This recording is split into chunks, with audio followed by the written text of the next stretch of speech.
के इन पलटते हुए पन्नों में चलते हैं उस दौर में जब 1994 में ऐसा विवादित गाना आया कि इंडस्ट्री के बड़े बड़े सेलिब्रिटी की खूब बदनामी हुई। वैसे देखा जाए तो भोजपुरी सिनेमा तो पहले ही अपने कंटेंट और गानों के बोल्ड सीन्स के चलते निशाने पर रहा है, लेकिन बॉलीवुड में भी कई टाइटल के गाने ऐसे हैं जिसकी वजह से कई इस इंडस्ट्री के लोगों को विवादों का सामना करना पड़ा है। ऐसा ही एक विवाद जूही चावला और अनिल कपूर की फिल्म के गाने पर हुआ था, जो कि एक डबल मीनिंग सॉन्ग था। भारतीय सिनेमा में जहां एक और कई गाने मन को मंत्रमुग्ध कर देते हैं और दिल की गहराई को छू जाते हैं, तो वहीं कुछ गाने ऐसे भी हैं जो बहुत ही वल्गर होते हैं, जिन्हें देखना तो दूर सुनना भी अजीब लगता है। वहीं कुछ गानों के बोल्ड सीन्स की वजह से भी विवादों में रहते हैं। वैसे ज्यादातर गाने अपने टाइटल और लिरिक्स से ही लोगों का अटेंशन लेते हैं। किसी गाने में अगर कोई लाइन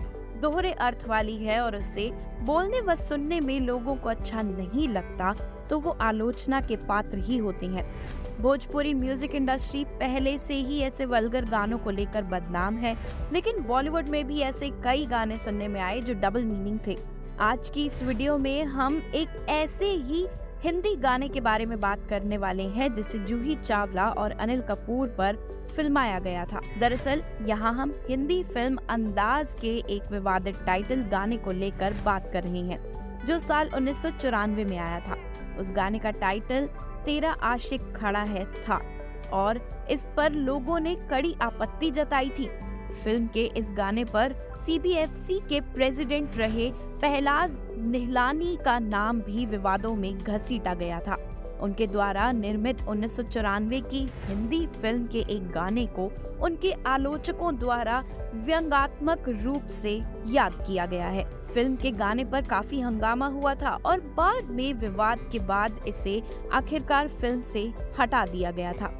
लेकिन डबल मीनिंग गाना CBFC प्रमुख की बर्खास्तगी के रूप याद किया जाता है। पहलाज के प्रोडक्शन में इस तरह के घटिया शब्दों का इस्तेमाल पहले भी हुआ है। सेंसर बोर्ड के प्रमुख के रूप में उन्होंने शाहरुख की जब हैरी मेट सेजल में इंटरकोर्स जैसे सीधे सादे शब्द पर आपत्ति जताई और अन्य टाले जा सकने वाले विवाद पैदा किए, लेकिन उनके द्वारा प्रोड्यूस की गई अंदाज में ऐसा गाना आया था। बाद में उन्होंने कहा था, मुझे उम्मीद है कि मुझे CBFC अध्यक्ष के रूप में याद किया जाएगा, जिन्होंने अश्लीलता और छद्म उदारवाद के खिलाफ कड़ा रुख अपनाया, भले ही इसने मुझे कितना भी अलोकप्रिय बना दिया हो। फिल्म के विवादित गाने को लेकर अनिल कपूर ने कई मौकों पर खुद को निर्दोष बताते हुए कहा कि उन्हें पता ही नहीं था कि खड़ा है एक द्व्यर्थी गाना है, हमें आप पर विश्वास है। वहीं निहलानी भी अपना बचाव कर ये कहते हैं कि सबसे पहले मैंने अंदाज का निर्देशन नहीं किया, मैं निर्माता हूँ। इसका निर्देशन डेविड धवन ने किया था। उस वक्त चला था डेविड के घटिया गानों का। सरकाई लोग खटिया के बाद भी कुछ गाने आए हैं।